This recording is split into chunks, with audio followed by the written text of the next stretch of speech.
late 60s, early 70s, to my way of thinking, were the best times in the Australian motor industry, because all the manufacturers, major manufacturers, that's Ford, Holden and Chrysler, made muscle cars. They made performance cars, and they were all designed to compete in what was known then as series production racing, and they were genuinely showroom cars. In many cases they blueprinted them, which means you just made them to factory tolerances, perfect, which quite often they weren't perfect.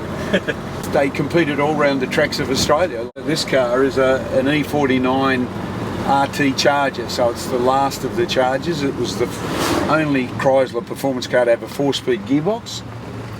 Earlier Pacers and the earlier Chargers had 3-speed, which really hindered their performance, particularly at a place like Bathurst.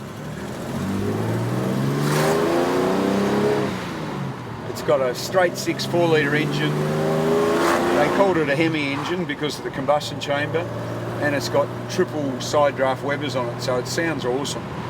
I've driven all the great cars of the era, the GT Falcons, the GT-HOs, even the Phase 3, and the XU1s, the Monaro 350s, the 327s, all those cars are all in this era. This is a 1970 car, so this corresponded with an XW GT-HO Phase 2. These cars, I think they probably drive better than any of the other ones because they're lighter, more normal in the steering. The Falcons were really heavy in the steering. But that Falcon V8 was all about going up the hill of Bathurst, where these cars were better handling, a bit more nimble, but they weren't in the same performance level as the GT-HO. But I actually love this car. I reckon it's beautiful. They're also quite individual in their look. Chrysler Australia should be commended for this car. They shortened the wheelbase of the Pacer, created this 2-door body shape, which is pretty attractive in my way of thinking.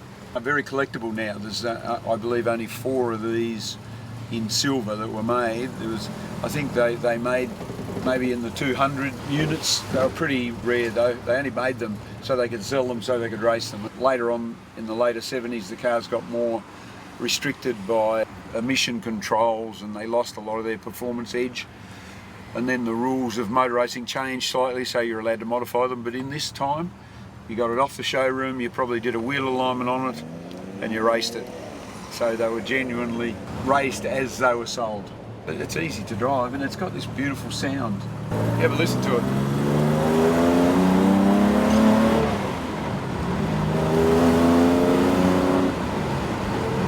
It pulls pretty strong. They really shine when you get them out on the open road. This is pretty hard to heel toe in. You'd have to have a foot about 2 foot long. This hasn't got any power assistant.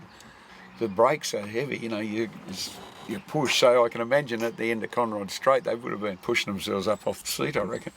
Those cars, you had to drive them with a great deal of respect and finesse. You had to be gentle with them. If you beat them up, if you change gears too quickly, or you smoke the brakes out, you're in a world of pain for the rest of the race. Whereas guys like Alan Moffat or others, of course, Peter Brock as well, and Colin Bond and blokes that grew up in those sort of cars, they had a nice gentleness about them, and that's how they won lots of those races.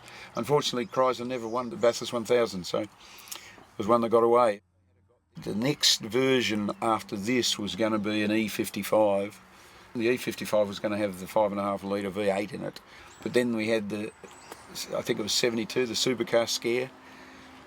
Sydney Morning Herald published a story, I think it was written by Evan Green, the late Evan Green, and the government basically panicked. They thought we were going to be able to buy 150 mile per hour supercars like the Falcon Phase 4, the E55 Charger and the V8 Tirana, which we eventually got anyway, but the manufacturers, as they do, ran for cover. They're not very ballsy.